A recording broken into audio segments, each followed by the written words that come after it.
ministre de la justice bu bees am benn ministère de l'intérieur bu bees ndax jàpp nga ni tey loolee dara la ci ak libération bi noo ko jàngate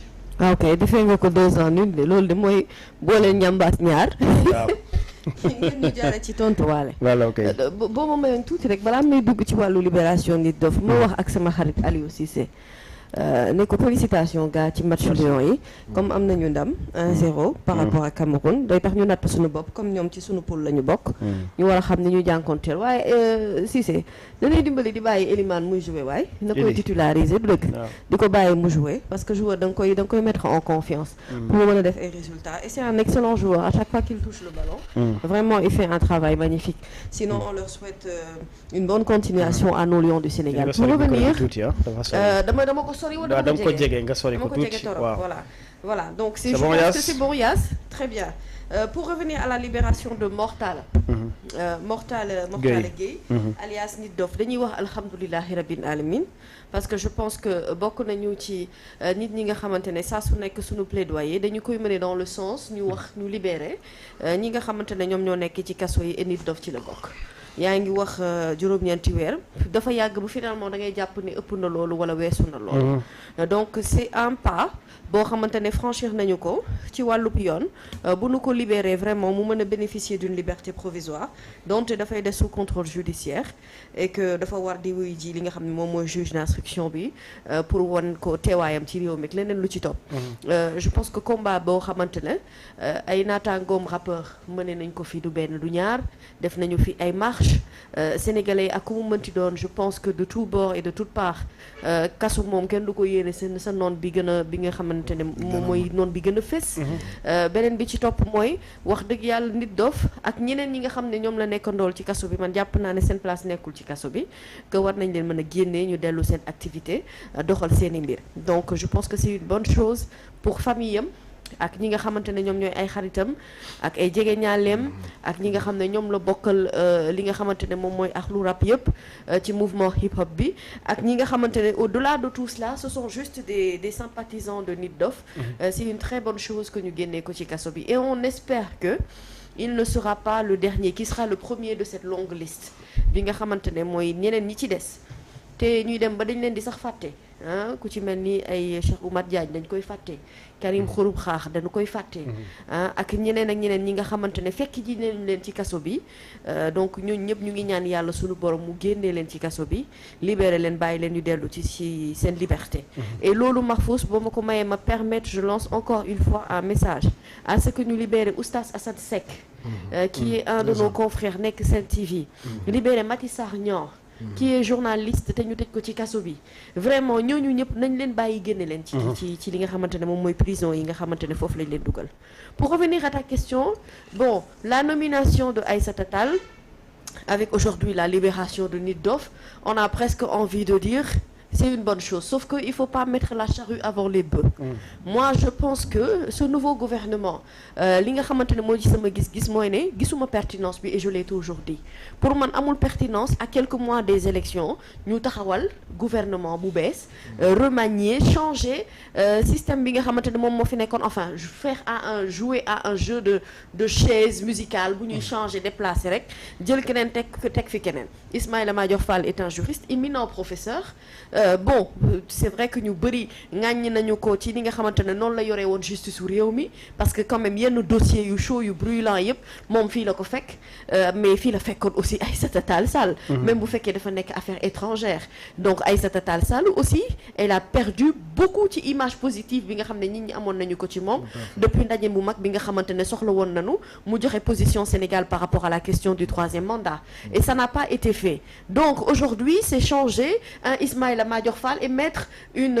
Aïssata Tall Sall qui est aussi juriste comme Ismaïla Madior Fall en réalité est-ce qu'il y a un grand changement par contre ce serait bien pour elle que bu fekkente ne fal nañu ko ba pare donc yàlla na ko jik mais ci toogaayam ak ci li nga xamante ne moom mooy ni muy gérer ministère de la justice bu mënoon a fexe ba ñi nga xamante ne tëj nañ leen ci kaso bi ñu génnee leen bu boobaa elle en sortira très très grande. est-ce que ci loolu la ñu nekk buñ ci nekkee ce serait très bien bi ñu amee gouvernement bi ak léegi matul sax une semaine ñu gis commencé am ay libération xel dafay mën a dal ñu ngi commencé di décrisper li nga xamante ni moom moo di situation bi ak combat yi nga xamante ni yenn ci ay acteurs politiques activistes ñu ngi koy défendre à chaque fois di wax pour ñu libérer les détenus yi nekk ci kaso bi ñu jàppoon leen ci affaire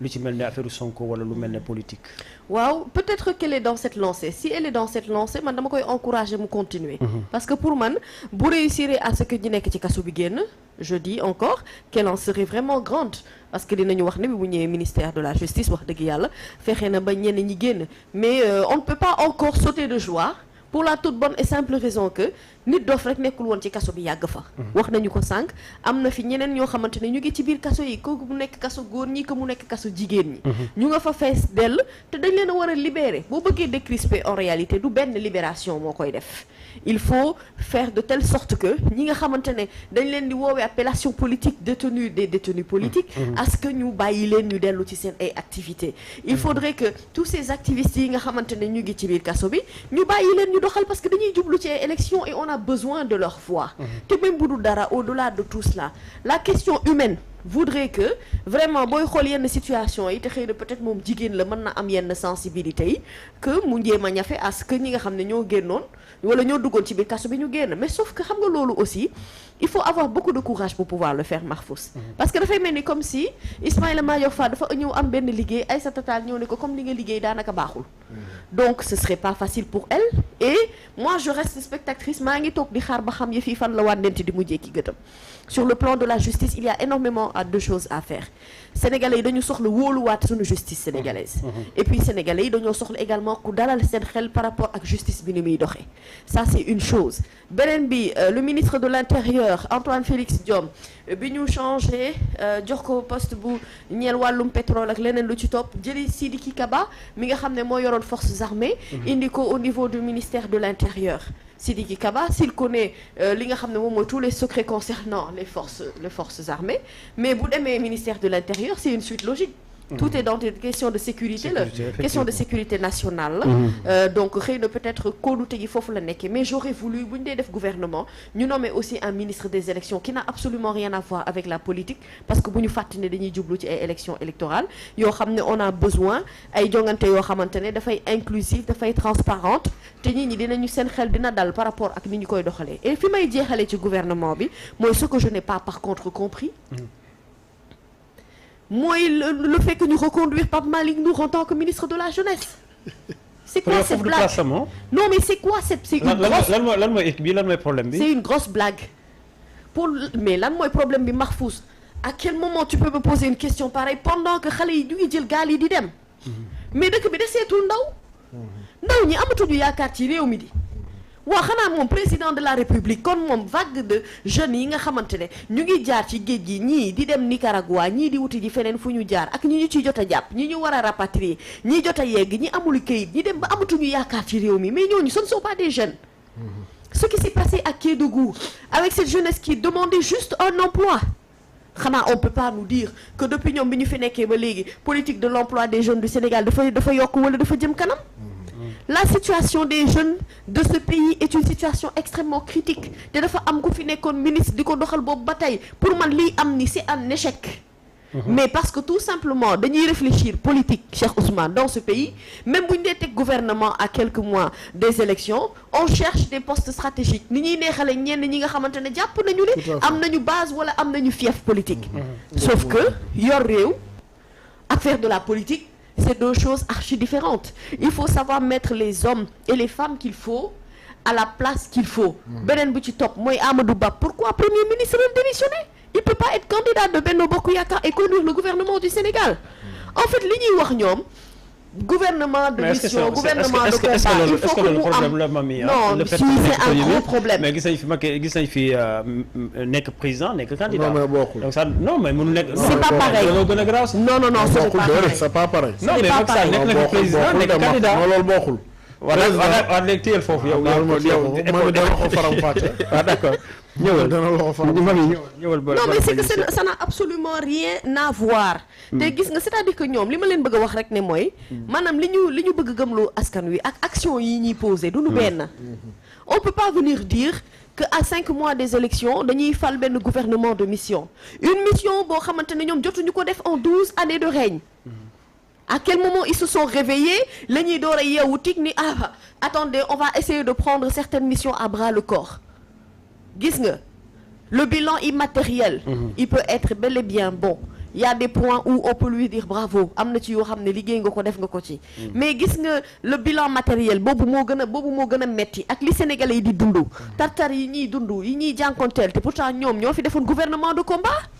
ce gouvernement de combat veut-il nous dire donc que ñoom gouvernement boobu dafa am échec ba ñu bëgg indi beneen gouvernement bu bees. dans tous les cas man jàpp naa ne et li ma gëm mooy loo amul woonu jot defu ko pendant 12 années doo toog ba juróomi weer képp dese la. nga ne danga koo bëgg a jubbanti yaakaar ne da ngay nax sénégalais li fi am mbirum politique bu làqatu la te gouvernement bi